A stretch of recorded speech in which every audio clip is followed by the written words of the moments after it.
borderline alcohol. Borderline PD, মানে Personality disorder. borderline mood dysregulation, alcohol often being just the word. এই ধরনের যে কেসগুলো যে ইনিশিয়ালি বর্ডারলাইনে যে ফিচার থাকে সেগুলো একটু বেশি বেশি করে আছে, মানে সাংঘাতিক মুড ডিসরেগুলেশন, খুব মুডি আর কি ভীষণ, একটু এদিক ওদিক হলেই ভাঙচুর হয়ে যাচ্ছে, রিলেশনশিপে গন্ডগোল হচ্ছে, হাত কাটাকাটি চলছেই। সঙ্গে কিছু কেস থাকে ওদের বিঞ্জ ড্রিঙ্কিংটা খুব বেশি হয়। রাইট, হয়তো 15 দিন খেলো না, মাঝখানে যখন খেতে শুরু করলো তখন আর কোনো হুঁশ নেই, 3 দিন 4 দিন টানা চলছে। রাইট। তো তোমার এই কোর্সটা কি আমার মনে হয় বর্ডারলাইন এই বাইপোলার এইগুলো দেখো, এক্ষেত্রে ধরো তুমি বর্ডারলাইন পার্সোনালিটি ধরে নাও, তুমি সাইকোথেরাপি ছাড়া বিশেষ কিছু করতে পারছো না, কিন্তু আকিসকাল যেটা বলেন অ্যাটলিস্ট কিছু করা উচিত। বর্ডারলাইনটা প্রচুর সুইসাইড করে, সেক্ষেত্রে হি সেজ যে আমি এই পেশেন্টদের মুড স্টেবিলাইজার দেবো, পার্টিকুলার লিথিয়াম দেবো। লিথিয়াম উইল প্রিভেন্ট বোথ, মুডটাকে খানিকটা স্টেবল করবে, এদের মুড ডিস্টেবিলাইজেশন মতো ফিচার ভীষণ মুডে হয়, আমি লিথিয়াম দিলাম। তার সঙ্গে তুমি যদি আর্টিফিক্যাল অ্যান্টিসাইকোটিক বা অ্যারিপিপাজল দাও, যেগুলো কাজ করতে পারে সেগুলো দাও, তারপরে তুমি সাইকোথেরাপিউটিক ইন্টারভেনশন যা করবে করবে, যেটা টাচে রাখ সেগুলো করলে। কিন্তু আমার মনে হয় যে বর্ডারলাইন পার্সোনালিটি ডিসঅর্ডারকে কিছু তো করতে হবে বাবা, কিছু করতে হবে, মানে কিছু এভিডেন্স বেশ আছে যে এদের কিন্তু লিথিয়াম মুড স্টেবিলাইজার হিসেবে বা আর্টিফিক্যাল অ্যান্টিসাইকোটিক, পার্টিকুলারলি অ্যারিপিপাজলের কিছু স্টাডি আছে যে কিছুটা হেল্প হয়। আরেকটা যেটা আমি যেটা কনফিউজ করে, এক নম্বর হচ্ছে এদের ফ্র্যাঙ্ক ম্যানিক সিম্পটম হয় না, more like mix symptom, micropsychotic episode যদি আমি আদৌ ওটাকে মানে ওইভাবে বলি। আর ইউজুয়ালি সাবস্টেন্সের সঙ্গে যখন মুড ডিসঅর্ডার থাকে তখন ভ্যালপ্রোয়েটটা দেওয়া, ভ্যালপ্রোয়েট দিতে বলে আর কি। রাইট, এবার ভ্যালপ্রোয়েট না লিখে হবে করতে গিয়ে ডিসিশন নেওয়াটা একটু মুশকিল হয়ে যাবে। ভালপ্রোয়েট আবার অ্যালকোহল যারা নেয় এরা হচ্ছে ওইরকম ভাবে ডিপেন্ডেন্স থাকে না, সেই টাইপের অ্যালকোহলের ডিপেন্ডেন্স থাকে না এদের। সমস্যা কি জানো তো, মাঝখানটাতে লিথিয়ামের দাম খুব কম ছিল, লিথিয়ামটা এত 50 বছর ধরে তো দামটা খুব কম, রেভিনিউ জেনারেশন খুব কম ছিল, ভ্যালপ্রোয়েটের রেভিনিউ জেনারেশন, এবং যার জন্য ফার্মাসিউটিক্যাল কোম্পানিগুলো ফোকাসটাকে সরিয়ে হাই রকেটিং করেছিল। এবং এখন দেখা যাচ্ছে যে from the evidence acute mania এবং মিক্সড মেনিয়া ছাড়া ভ্যালপ্রোয়েটের কিন্তু তুমি বহু পেশেন্ট কিন্তু ভ্যালপ্রোয়েটের দেখা যাচ্ছে যে লং স্ট্যান্ডিং লিথিয়ামে যেরকম পেশেন্ট স্টেবিলাইজড হয় ভ্যালপ্রোয়েটে হয় না। প্রিভেনশনের রোলটাই এস্টাবলিশড নয়, অথচ নয়। প্রিভেনশনেতে মানে- it is being used like anything, কিন্তু অ্যাকচুয়ালি প্রিভেনশনেতে ইট ডাজন্ট হ্যাভ মাচ। এবারে এপিএতে একজন খুব বিখ্যাত লোক, তিনি এই অ্যান্টি কনভালসেন্ট মুড স্টেবিলাইজার বললেন, একদম ক্লিয়ারলি বলে গেলেন, সমস্ত কিছু বললেন যে ভ্যালপ্রোয়েট কিন্তু এখন অ্যাকিউট মেনিয়ায় ইউ ক্যান ইউজ, মিক্সড মেনিয়ায় you can use, rapid cycling you can use, but for maintenance, long term maintenance বা continuation treatment there is a big question mark. তার মানে আমাদের যে এটা কিন্তু একটা কমন মিস্টেক আমাদের প্র্যাকটিসেতে, মানে যে এটাকে লিথিয়াম ইউজ করতো, ঠিক লিথিয়ামের মতনই ভ্যালপ্রোয়েটটাকে use, but this two are two different drugs, different drugs. বুঝলাম আমি তো কথা। তো এইটার পরে আমাদের যেসব পেশেন্টের ডাবল মুড সিলিন্ডার ছিল, আমি কিন্তু লিথিয়ামটা রেখে ওটাকে আস্তে আস্তে তুলে নিচ্ছি। যদি ডিপ্রেশনের ভয় হয় আমি একটু লেমোট্রিজিন বা কিউটিয়াপিন অ্যাড করছি, কিন্তু ভ্যালপ্রোয়েটটা, আর ভ্যালপ্রোয়েটের সব থেকে ঝামেলা হচ্ছে পার্টিকুলারলি চাইল্ড বিয়ারিং এজ গ্রুপে, ইট প্রডিউসেস লট অফ ডিফিকাল্টি। এবং এখন ক্যাটেগরি বি ড্রাগ হয়ে গেছে প্রেগন্যান্সিতে, যে টেরাটোজেনেসিসে ভ্যালপ্রোয়েট কিন্তু এসে গেছে, সুতরাং লিথিয়ামের থেকে অনেক বেশি টেরাটোজেনিক ইনফ্যাক্ট ভ্যালপ্রোয়েট, সেগুলো এসে গেছে। আর তারপর ধরুন ওই নানান জিনিস, অ্যাকনি থেকে আরম্ভ করে পলিসিস্টিক কিডনি থেকে আরম্ভ করে, it has got plethora of side effects. তারপরে ওই অনেক সময় ভ্যালপ্রোয়েট খেতে খেতে প্রচণ্ড পেটে ব্যথা হলো, আপনাকে সঙ্গে সঙ্গে প্যানক্রিয়াস কিনে ভাবতে হবে, তো এবং প্লেটলেট কাউন্ট কম হতে পারে। All this things are important. সুতরাং ভ্যালপ্রোয়েট যে সেই স্কাই রকেটিং হয়েছিল because of revenue generation, most of the কেসে কিন্তু এই রেভিনিউ জেনারেশন এবং ফার্মাসিউটিক্যাল গিমিক্সগুলো ভীষণ, যেমন অ্যাগোমেলাটিন ধরুন ওই আমাদের যে ব্যাটসম্যানটা খেলতে নামে 9 নম্বর 10 নম্বর সেই জায়গায় থাকবে অ্যান্টিডিপ্রেশন, কোনোদিন ফার্স্ট লাইনে আসবে না। অ্যান্টিডিপ্রেসিভ এফেক্টটাও খুব কম, খুব কম, মানে খালি পুশ করে লেখানোর জন্য। হ্যাঁ, পুশ করে লেখানোর জন্য, কিন্তু দেখুন এটা কোনোদিনই এসএনআর মতো আসবে না। এবং মজাটা হচ্ছে যে এটা যে কম্পারেটিভ ডোজটা ইউজ করেছে উইথ ধরুন সুপিরিয়রিটি দেখানোর জন্য, সার্টালিন 50 থেকে 100 মিলিগ্রাম, যেখানে certain dose should use 100 to 200 milligram. Venlafaxine 75 milligram থেকে 150 মিলিগ্রাম, যেখানে অ্যান্টিডিপ্রেসেন্টের কাজ নেই ডাউট, সেখানে ইউজ করেছি, করে দেখাচ্ছে যে agomelatine 50 milligram is superior. What does it mean? এতে কোনো মানেই হয় না, তাই না? এরকম সবচেয়ে খেলা। এখানে একটা জিনিস আমি বলি, একটা কেসের কথা মনে পড়লো, এরকম আমি আগে দেখিনি। একটা পেশেন্টকে ইউনিপোলার ডিপ্রেশন, হ্যাঁ, তাকে কোনো কিছুতে রেসপন্ড হচ্ছে না, কেউ কোনো এক ডাক্তার কেটামিন ইনজেকশন দিয়েছিল।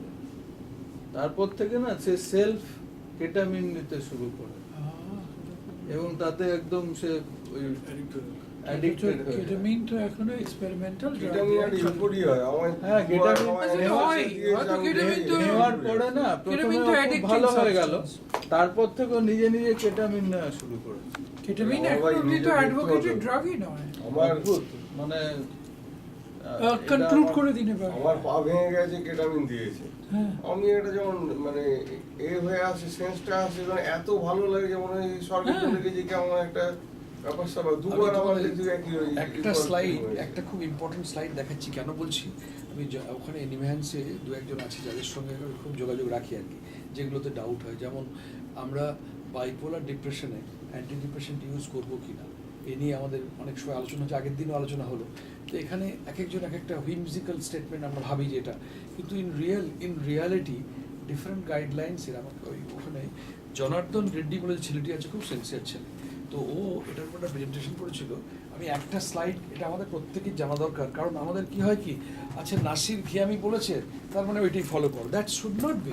মানে এভিডেন্স বেসে বলছে যে আগেকার যে স্টাডিগুলো ছিল, সেই স্টাডিগুলো বলছে যে মুড স্টেবিলাইজার এবং অ্যান্টিডিপ্রেসেন্ট ইউজ করো, তুমি এসএসআরআই ইউজ করো ইন মডারেট ডোজ, অথবা বিউপ্রোপিয়ন ইউজ করো ইন মডারেট ডোজ, এটা বলছিল। আর আর একেবারে যে বাইপোলারে তুমি অ্যান্টিডিপ্রেসেন্ট ইউজ করবে না, বলছে ভেনলাফ্যাক্সিন যখন ইউজ করছো তোমাকে কেয়ারফুল হতে হবে, অথবা ট্রাইসাইক্লিক অ্যান্টিডিপ্রেসেন্ট ইউজ করছো, you have to be careful. Otherwise patient ধরুন আপনার কাছে এলো bipolar depression with severe suicidal impulses, আপনি অ্যান্টিডিপ্রেসেন্ট দেবেন না। In reality is it possible? Along with mood stabiliser লিথিয়ামের সঙ্গে আপনি অ্যান্টিডিপ্রেশন দেবেন তো নিশ্চয়ই। এবং যদি খুব severe depression with suicidal impulse থাকে, যদি আপনার না থাকে, ইসিটি দেওয়ার কোনো স্কোপ না থাকে, you have to give venlafaxine full dose for the time being. ওই যে দিলেই যে সুইচ হয়ে যায়, that concept is not right. কি বলো, তাই না? তো আমাকে এই আমি তো কে ও আচ্ছা। এই আমি এখান থেকে দেখে ওখানে আর কানেক্ট করতে হবে না। এই বাপ্পাই দিকটা এসো, এটা লাগিয়ে দিন, এটা লাগিয়ে দিন। আরে লাগাতে হবে না, একটা স্লাইড দেখো, অত একটা কেন, পুরোটা ভালো করে আমরা দেখি। আরে একটা স্লাইড দেখেছি, অত কি দেখবে? লাগাবে? হ্যাঁ। তাড়াতাড়ি লাগিয়ে দাও, তাহলে দেরি হয়ে যাবে পার্সোনাল। এটা ওই জনার্দন রেড্ডি, ওই ছেলেটি খুব ভালো। ও যখন এমডি করে, আমি তখন ওখানে সিনিয়র রেজিডেন্ট, তো কিছু বললেই ওর সাথে আলোচনা করলে ওর সাথে পাঠিয়ে দেয়।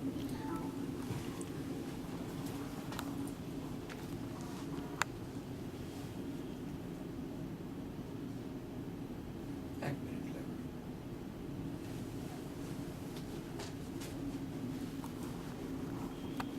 আমি কি স্লাইড দু একটা দেখিয়ে দিচ্ছি, ওই যেটা মেন দেখাবো ঠিক করে এসেছিল ওইটি দেখাবো, বাকিগুলো স্কিপ করে যাবো। এই যে এই প্রশ্নটা, আর antidepressions effective and safe in bipolar disorder, এইটা জনার্দন প্রেজেন্ট করেছিল 2013-তে। এখানে বলছে যে 30 to 50% of period of in depressed phase, while only 8 to 15% in manic phase। যে কোনো বাইপোলার ডিসঅর্ডার যদি আমরা লংজিটিউডাল স্টাডি করি, তাহলে ডিপ্রেস ফেজটাই বেশি। সুতরাং এইটা আমাদের ট্রিট করতে হবে, এবং এটা একটা মেজর কনসার্ন আর কি এইটা।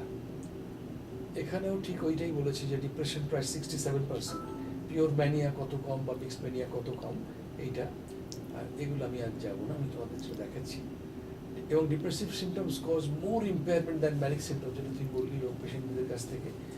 এবং এখন এই প্রশ্নগুলো আসে সত্যিকার এফিকেশিয়াস, এবং আমরা ইউনিপোলার ডিপ্রেশনে যেটা, সেটাকে আমরা বাইপোলার এক্সট্রাপোলেট করতে পারি, এরকম কতগুলো প্রশ্ন নিয়ে। আমরা যখন অ্যাকিউট দি সুইচিংয়ের ভয় পাই, লং টার্ম দিনে ভয় পাই যে আমার মুড ডিস্টেবিলাইজেশন হয়ে যাবে কি না, আমার সাইকেল অ্যাক্সিলারেশন হবে কি না, র্যাপিড সাইক্লিং হবে কি না, এগুলো আমি যাবো না, এগুলো তো দরকার নেই, এগুলো তো আমি যাবো না। আমি তোমাকে যেটা মেন স্লাইড দেখাতে চাই, এখানে antidepressions more effective than placebo, antidepression did not induced more switching to mania. এখানে দেখো 3.8% with antidepressions versus 4.7% with placebo. এখানে অ্যান্টিডিপ্রেশন বলতে কিন্তু SSRI, tricyclic antidepression 10%, other antidepressions 3.2%, তার মানে 3 পয়েন্ট লেস দ্যান প্ল্যাসিবো। ওই যে একটা ধারণা যে এসএসআরআই দিলে আমি দিলেই হয়ে যাবে তা নয়। আচ্ছা, এবার দেখো, there is no strong reason to avoid antidepressant for patients with bipolar depression. Advise adding an antidepressant as a first-line treatment. It may be prudent to use an SSRI or an MAOI, monoamine oxidase inhibitor, rather than a tricyclic antidepressant. We believe that it is overcautious and potentially not in the best interest of patients to discourage the use of antidepressants for bipolar depression. এই জায়গাটা আমাদের মধ্যে এখন অনেকেই বলে, কিন্তু it has to, মানে in real world আমরা দেখে এটা সম্ভব নয়, এবং এরাও কিন্তু এভিডেন্সও তাই বলছে। এটাতে ওই কুইটেপিনের স্টাডিটা, এটা আমি আর যাবো না। আচ্ছা, এইটা দেখো যেটা আমি বলছিলাম Debashis, olanzapine fluoxetine combination versus olanzapine versus placebo. এখানে দেখা গেছে, আমি শুধু তোমাকে প্রাইমারি মেয়ারটা বলছি, সেখানে সেটাই বলছি আমি তোমাকে। এর পরের স্লাইডে আছে সামারি করা, এইখানে এই পরেরটাতেই দেওয়া আছে। এই দেখো, টাইম টু রেসপন্স, শুধু ওলানজাপিন দিলে 55 ডেজ, প্লাসিবো দিলে 59 ডেজ, ওলানজাপিন ফ্লুঅক্সেটিন কম্বিনেশন দিলে 21 ডেজ। এর কারণ আছে, কারণ 5-HT2C অ্যান্টাগনিজম করে যে অ্যান্টিডিপ্রেসেন্ট অ্যাকশন, দুটো সাইনার্জিস্টিক। ওলানজাপিনেরও ওই রিসেপ্টর ব্লকিং প্রপার্টি আছে, কিউটিআই, এবং তার সাথে ফ্লুঅক্সেটিনেরও সেম আছে, এটা সেই জন্য এটা হচ্ছে আর কি। তাই জন্য এইটা FDA approved. Switch to mania, এখানে দেখো, এটা ইন্টারেস্টিং, এটা আমাদের জানা দরকার। প্ল্যাসিবোতে কত? 7%, ওলানজাপিনের সুইচ কত? 6%, ওএফসিতে 6%, তাহলে less than placebo. No elevated rate of switch of OFC, এটা দেখ, মানে ওলানজাপিন ফ্লুঅক্সেটিন কম্বিনেশন দিলে যে সুইচ হয়ে যাবে, ইটস এ মিসকনসেপশন, এটা থিওরিটিক্যাল কনসেপ্ট। মেইনটেনেন্স ওএফসি, মানে ওই কম্বিনেশন দিয়ে। Long term studies suggest both olanzapine alone and olanzapine fluoxetine combination may be effective in maintenance management. আচ্ছা, এটা আমি আর যাচ্ছি না, যেটা খুব ইম্পর্টেন্ট সেটা দেখি বেরিয়ে যাবে, এগুলো দরকার নেই, এগুলো আমি যাবো না। যেটা দেখাতে চাই লাস্ট স্লাইডটা দেখো, এটা খুব ইম্পর্টেন্ট। ডেসপারেটিং ফাইন্ডিংস, সমস্ত older studies they favoured antidepressions along with mood stabilizers, ঠিক আছে। Newer studies, high methodology, quality, randomisation সবগুলো সব রয়েছে, এবং সেখানে তোমার older meta analysis did not exclude recent big studies. আচ্ছা, এবার আসছি আমি তোমাকে যেটা আসল ফাইন্ডিংটা, এটা আমি যাচ্ছি না, এটাও যাচ্ছি না। Switch, overall switch rate is modest, SSRI and bupropion safest for switching. TCA and venlafaxine have higher risk, 6% or 10%. High risk fact, এবং কেন আমি বলছি, যদি কারো সিভিয়ার ডিপ্রেশনের সুইসাইডাল ইম্পালসেস হয়, আমাদের ভেনলাফ্যাক্সিন দিতে হবে, কারণ পেশেন্টকে আগে রিলিফ দিতে হবে, তারপরে প্রশ্ন উইথ মুড স্টেবিলাইজার, কি বলিস? আচ্ছা, রিস্ক ফ্যাক্টর ফর সুইচ কোন এখানে বলেছে। এবার দেখো, এইটা আমি দেখাতে চাইছিলাম, হোয়াট দ্য গাইডলাইন্স কি বলছে।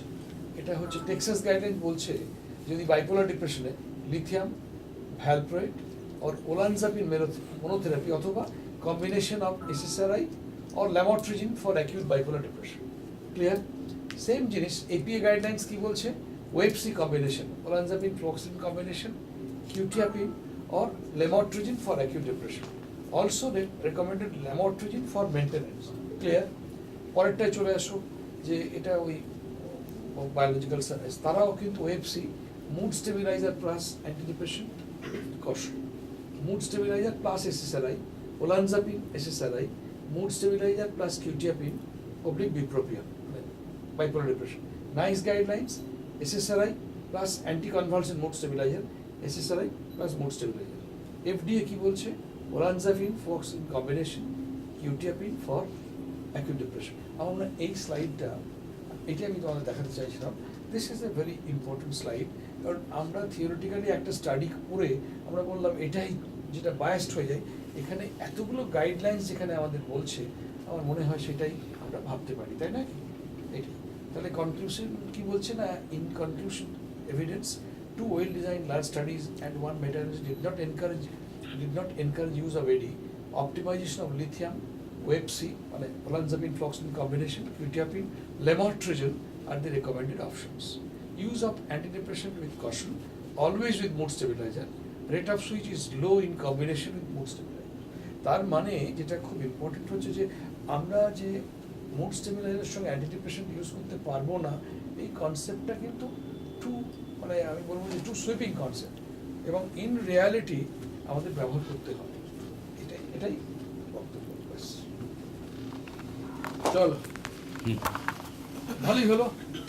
দেবুদা, Next কবে বসবো সেটা আমার তো বসা হচ্ছে না। আমি এক মিনিট একটু বলবো হ্যাঁ বলো, বলো। Sir thank you very